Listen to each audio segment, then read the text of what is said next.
Intshatsheli yoMzantsi Afrika yamanqindi kwicala basetyhini, uNozipho Bell, ulungisela umlo wakhe wokukhusela intshinga yakhe ekubeni ehleli iminyaka emibini eneenyanga ezili-10 engalwi, kwaye uloyiko lwakhe kukungaphumeleli ngenxa yokungabikho kwenkxaso-mali yokusingatha lo mdlalo ekhaya. Kudala ndilindele uba ndidifende itayitile yam. It's been 2 years, 10 months ngoku. And I was worried that ndingayiluza nale because ndiluze itayitile eziyi-2 because of kungekho funds xa iseyithethwa. So uloyiko lam bile uba ndiyiluze nale. That's why ndidifendela away, otherwise bendibawela udifendela ekhaya. Kodwa uBell uthi awakhe amalungiselelo alo mdlalo ohamba kakuhle ngoba uyifumene imilo yokulungiselela ukukhusela intshinga yakhe ePitoli. Training ndiqhuba kakuhle kuyo kakhulu because kudala ndilindele udifenda.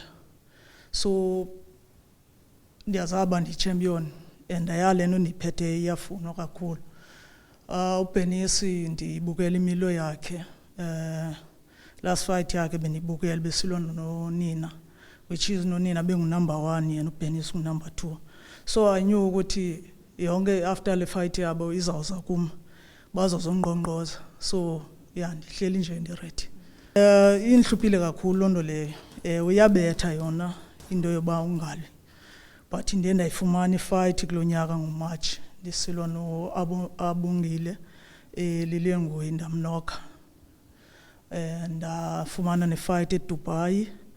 Nalo fight ndithathe ifight ekwi-risk because i-weight ephezulu kakhulu, but because of ndifuna uba active yona ndibalulekileyo uba mandibe active.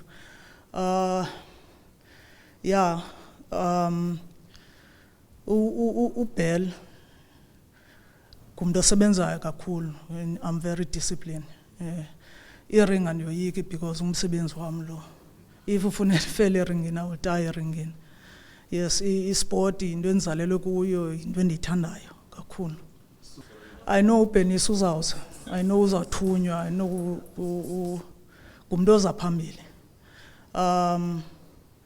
Mna esam strategy footwork. I'm very good ekumuveni andinayo nepower nam. So akho loyiko. Ndivuyela kakhulu lo mlo uba ndizawudibana naye. Le ntshatsheli ikwakhuthaza abantwana ukuba mabahlale kwezemidlalo ukuze basinde kwizinto ezigwenxa neziqubayo mihla le kwesi sixeko. Message yam isebantwaneni, especially kweli xesha siphila kulo ngokunzima kakhulu. Abantwana babona imibono emibi, kuchisbam each and every day, kufundo each and every day, sisinxelo, si-drugs, yonke into iyenzeka. Ingaske bajonge kwabantu abaphumelayo kwizinto, especially abantu abafana nathi abaphuma kwamakhaya amasokolayo, like mina ndiphume eHoma, bayandibona xa ndibaleka ndiphuma, bayandibona xa ndiphuma ezitivini. So ingaske bayazi nakubo xa benomnqweno wento iza kwenzeka laa nto, as long babeka ingqondo yabo kuyo. Lo mlo phakathi kwezimbethi manqindi uza kuba ngomhla wesi-8 kwinyanga yeNkanga ePitoli.